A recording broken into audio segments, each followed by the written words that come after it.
حال ہی میں حکومت کی جانب سے کہا گیا ہے کہ اسٹارلنک کو لائسنس دینے کے عمل میں تاخیر کی کئی وجوہات ہیں اور اس کی ایک بنیادی وجہ ڈیٹا اور نیشنل سیکیورٹی سے متعلق خدشات ہے۔ لیکن سوال یہ ہے کہ کیا واقعی سیٹلائٹ انٹرنیٹ نیشنل سیکیورٹی کے لیے غیر محفوظ ثابت ہو سکتا ہے؟ آئیے جانتے ہیں۔ سیٹلائٹ انٹرنیٹ جیسے اسٹارلنک روایتی نیٹ ورک سے مختلف ہوتا ہے۔ اس میں ڈیٹا مقامی انفراسٹرکچر کے بجائے براہ راست سیٹلائٹس کے ذریعے منتقل ہوتا ہے، جس سے ریاستی نگرانی اور کنٹرول مشکل ہو جاتا ہے۔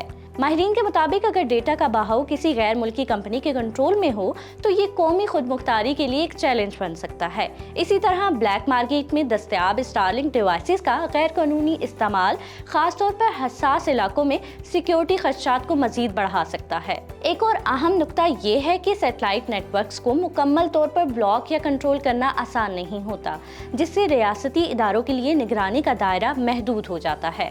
تاہم دنیا کے کئی ممالک میں ایسی سروسز کامیابی سے چل رہی ہیں جہاں سخت قوانین، ڈیٹا پروٹیکشن اور سیکیورٹی مانیٹرنگ کے ذریعے خطرات کو کم کیا گیا ہے۔ ماہرین کا کہنا ہے کہ اصل مسئلہ ٹیکنالوجی نہیں بلکہ اس کے لیے موجود ریگولیٹری فریم ورک ہے۔ اگر مناسب پالیسی، شفاف لائسنسنگ اور مؤثر نگرانی کا نظام بنایا جائے تو پاکستان بھی اس ٹیکنالوجی سے فائدہ اٹھا سکتا ہے۔ لہٰذا اسٹارلنک کا معاملہ صرف انٹرنیٹ سروس کا ہی نہیں بلکہ ایک اہم اسٹریٹجک فیصلہ ہے جس میں سیکیورٹی اور ٹیکنالوجی کے درمیان توازن قائم کرنا ضروری ہے۔